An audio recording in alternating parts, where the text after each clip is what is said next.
Happy New Year, everybody.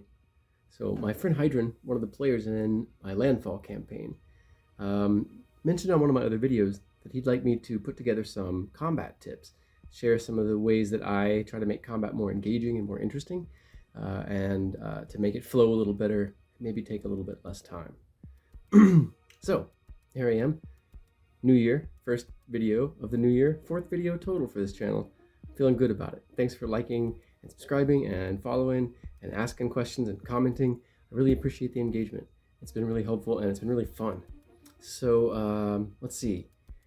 First thing I have to say about combat is never underestimate how much time a combat is going to take.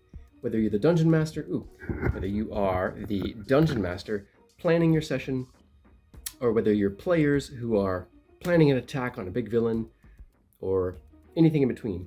If we're prepared for combat to take a long time, like we just assume it's going to take longer than we expect, recognize how long we expect it to take and estimate a little bit longer. And that'll do a few things. One, that will cue us to how time intensive it is. And that'll help us be ready to focus more, to be ready for when it's our turn, and do all the little things that make combat quicker and smoother. It will also help people be more patient when it comes to the flow of combat and waiting for their turn and such. In general, I think a lot of these things are also solved by engagement. If the players are really engaged, they're more likely to pay attention during combat. So, Number one, combat takes a lot of time, or sometimes it goes really quickly, but mostly it takes longer than you expect. Be prepared, act accordingly, try to minimize that. And then try to have fun. You can't rush it too much because combat's a big part of the game. And in fact, most of the rules are contests about how this contests with another character if you're trying to cast a spell or make an attack. So we can't we can't speed it up too much, because then you're just, all right, roll. And no, we're making a story here. So there's a balance there for how quick and how fulfilling you want the combat is. How much the players get to dig into it versus how quick and fast-paced it seems. And I think more than it actually being fast-paced, we want to induce the sense, the whole table, primarily the GM, wants to induce the sense of tension, of pace, of hurry and rush. And help the players establish that fiction for themselves.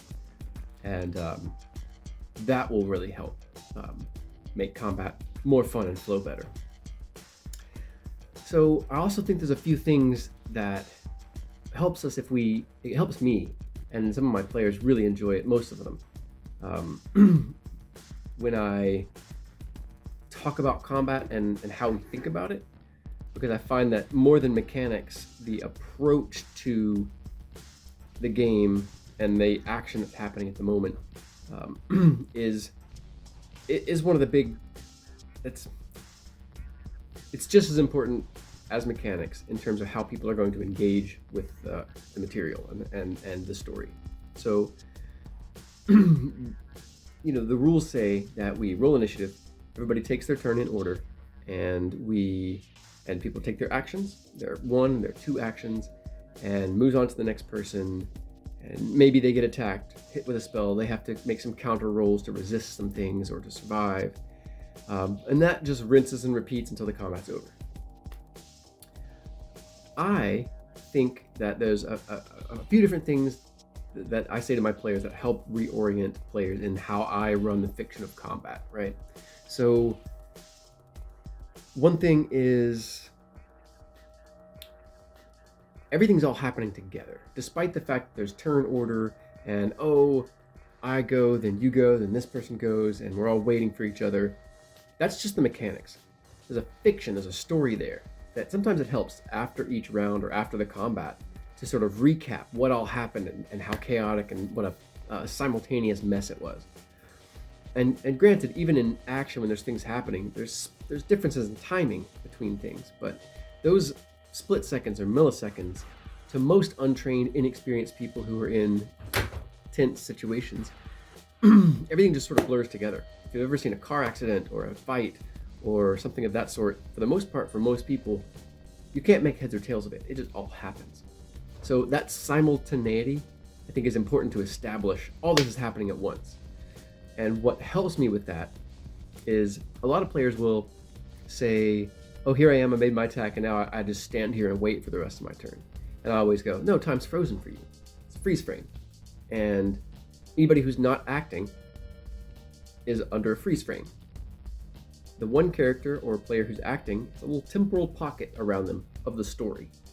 And they're moving through the scene, and things they get close enough with or interact with are sort of unfrozen from that freeze frame. Like any enemies they attack get to react and make an attack of opportunity.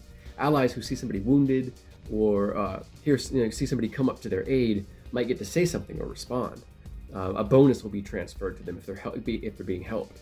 So in that way, it's like the temporal flow of the story in combat essentially freezes. Once initiative is called, time is frozen.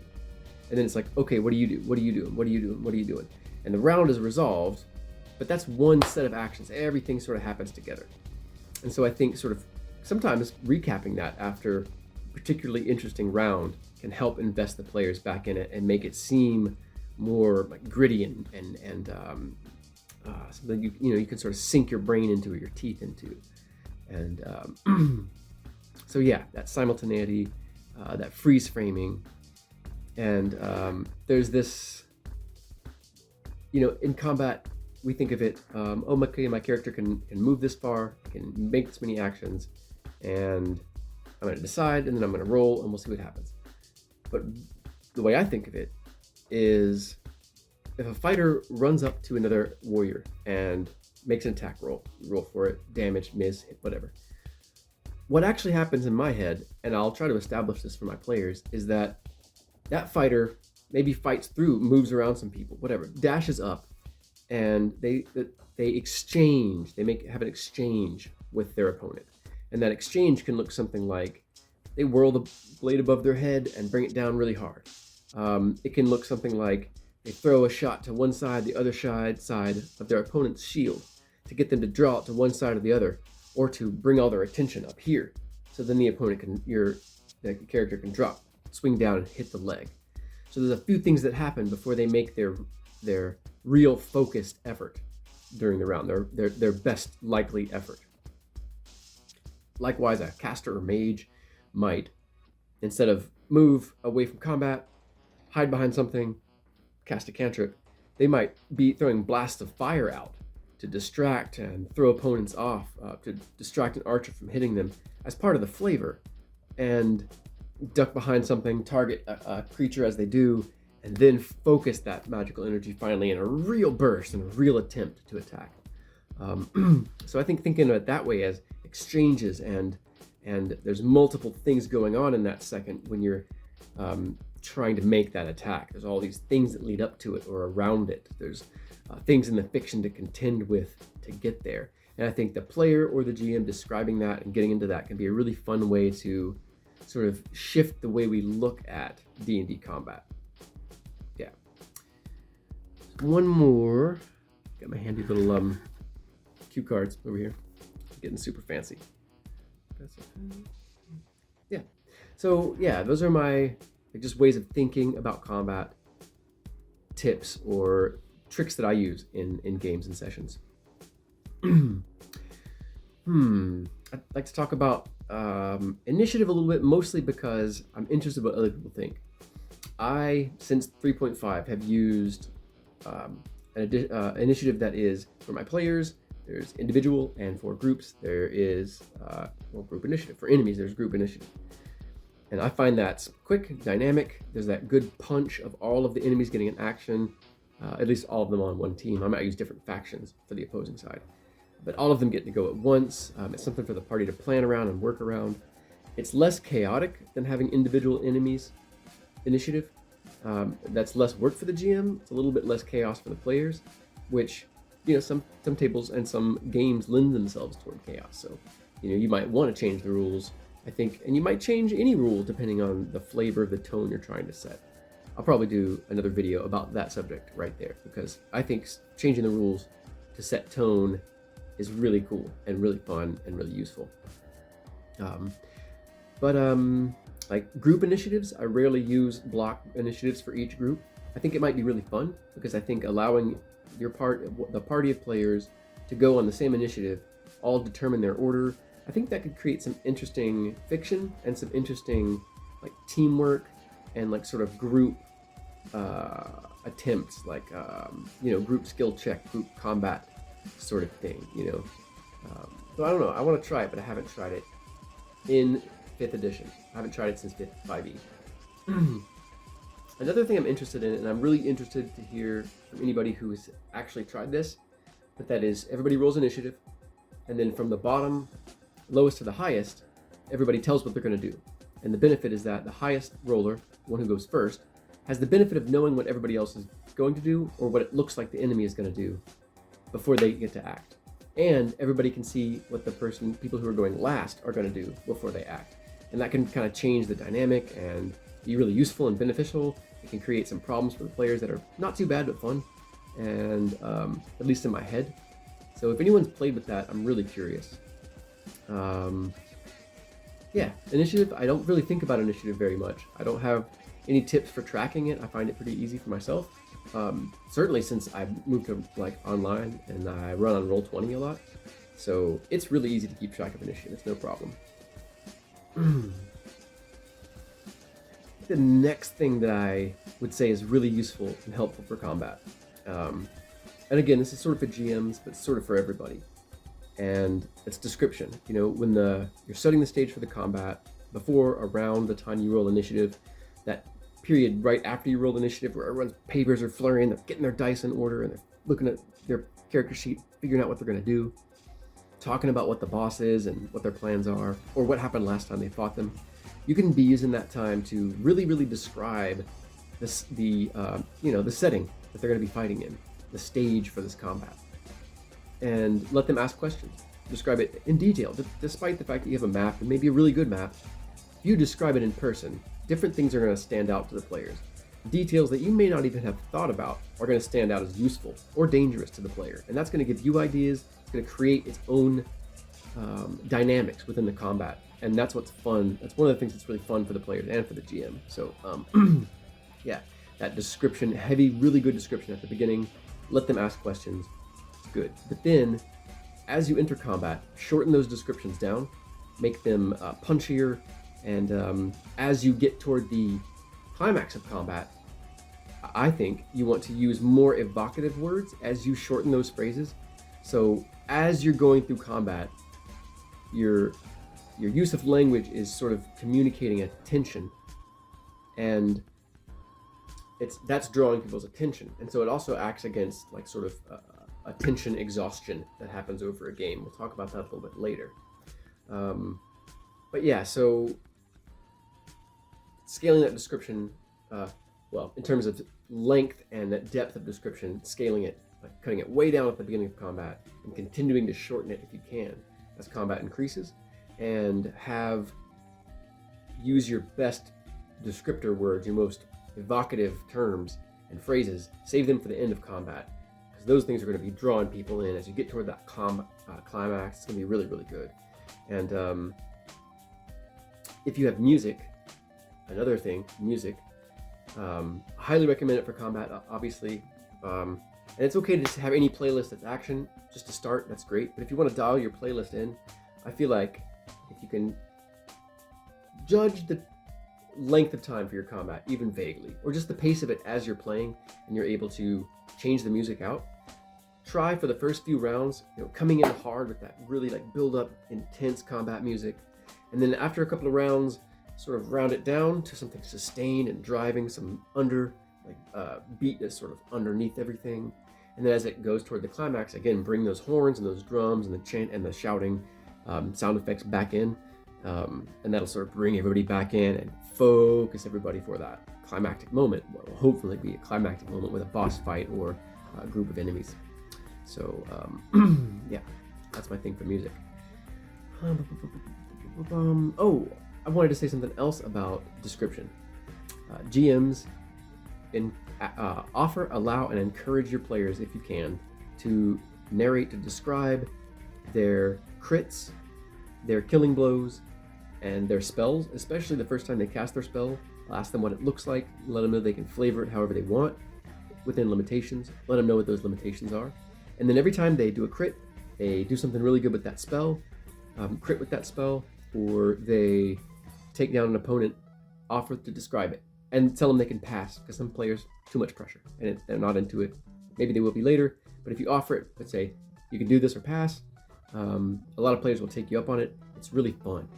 It's really good for that player. They get a moment to shine and sort of stand up and like let their character have their moment and like describe what they're doing, you know, and be really creative and have that heroic moment we're looking for, right?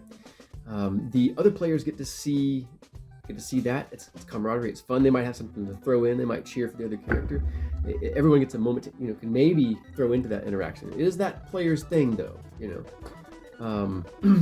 So yeah, I find that to be really fun. It's also really good for the dungeon master or the game master. And the reason is you get a little break. You get a little 10, 15, 20, 30 second break while one of your players really leans into a description and really just goes over the top with it because they critted, they did max damage, it was a boss fight, all the stuff built to it. The more dramatic intensity there is, give them more, allow them to go more over the top because it just feels good, you know. But you get that break where not only do you not have to decide, you're not narrating, you don't have to track any combat or anything. You can take that time to do that if you want, but you can also, and I recommend this, just stop what you're doing and listen to the player. Just stop the work, listen to them, enjoy it, take it in. Because your players are there, they're throwing all kinds of work into it, especially if you have a good table of players. They're heart and souls in it. And yeah, the GM's got a lot of work to do, and everybody recognizes that. But the moments where the GM is quiet and just listens, as long as we don't do it all the time, that's not our default. The players really like that. It makes them feel like we got a drama, we got a story, we got an action going on. It's really fun that we're doing and building, and it's so good that the dungeon master's quiet. You know, those are some really nice moments. So a little brief aside on that. I do tend to ramble, but I think that's it's fun. I'm not doing these videos to check things off a list, although I do have my little list that I showed you all a bit ago, a little fancy list. Oh, let's see, another idea that I use a lot. Oh, I like to show group growth, like how well a group fights together over levels, over a campaign, a module. And I like to do that by starting out and being really like strict on the combat rules. You know, difficult terrain to move through an ally space unless one of you is small. You know, no flanking bonuses, things like that. And then as the party gets good together after a few fights, I'll forego the movement rule and let them just move through each other's space for free. Later on, I might give them an initiative bonus if they all start in the same place and none of them are surprised. Or I'll allow them to flank, a +1, maybe later a +2 after some levels, or if it's a really hard campaign, after they've maybe leveled a few times together. But my flanking, I'm real specific. They have to be directly opposing. A line from each of the allies attacking has to go directly through the miniature or the token of the enemy to get that flanking. And only 2 people can get it per creature. So I limit how many people can use it so there's not mobbing up and all that stuff. Because when you're surrounding something in D&D, you already have advantages, you know. So yeah. So yeah. Yeah, there's all sorts of little tricks you can use too, little things that you can peel out of the rules or go easier on as the party, like to signify that the party's getting better fighting together. And that's fun. Players really like it. It's like a free level up. They don't have to, it's not experience based. I mean, it's not level based, but it is like based on the story and the experience of the characters and what they've been through together. And so as your characters kind of go through cool stuff in different combats, you might think, oh, they've gotten better at this. I'll give them a little bonus, or you know, things like that. So yeah, growing as a group as terms of like fighting companions, I think is a really fun concept. But I don't think it has to be tied to leveling or anything like that. But it can also be a bonus that you give in lieu of magic items or something like that. So, what else? I think I touched briefly on mass combat when I talked about initiative. Maybe not. Maybe that was another recording. I was going to say that, when I do mass combat, the down and dirty rules I use, and a few people use these, a lot of people use these. I've heard them a lot. I've heard them in a few places. I know I listened to a video recently where someone was talking about this. But it's basically, you get your two sides. You've got however many people, from 10 to 100 on each side, however many people. Group them together, give them their own AC, initiative, attack bonus, and damage rolls. Figure out the average hit points for each warrior on each faction. And every time one side does damage to the other, factor in how many figures fell. If that damage totaled one of the individual soldiers' hit points, 2, 3 of them, and take that many off the field. It's quick, it's dirty, it's not super accurate, but I don't think players are looking for accuracy when it comes to large-scale combat in Dungeons and Dragons. I think they play war games for that. People are really into it. So you can simulate it and bring that feeling in. I think in Dungeons and Dragons, people really want that feeling of fighting through combat, or resisting a siege, or penetrating enemy lines and rescuing the hostages. And I think you can give that to them. Let's see. Oh, I want to touch briefly on initiative again. I like that you can move and flex initiative. It doesn't have to be just 6 seconds. It can be 60 seconds. It can be 60 seconds. It can be 2 hours. It can be 3 days. You can set up a scenario. The party has the plan. This is what they're doing. It's a long, drawn-out battle, days-long campaign, 15-minute slog through this dungeon fighting goblins. You don't have to roll for each one. What I do is roll initiative like usual. Each round is more than 6 seconds, however you need for that cinematic combat, right? You don't necessarily do it theater of the mind's eye. You have close, near, and far ranges. You determine in your mind sort of what works. Most everything ranged is going to go to a far range, unless it's like a throwing axe, because they don't have long range, or daggers. Allow... This is what I get for not making an actual script. Maybe I'll do that at some point, though. I really just like kind of talking and seeing what comes up out of my head. But initiative. We'll circle back around to that, because I'll probably remember when I'm talking about something else. I think I have mentioned... Yeah, mass combat. Yeah, I feel like I finished with mass combat. Just the 2 blocks, separate them down, and pick some off for each damage that's done to each side. And but here I am, just repeating myself. All right. So bear with me just a moment. I have a couple more things that I wanted to mention.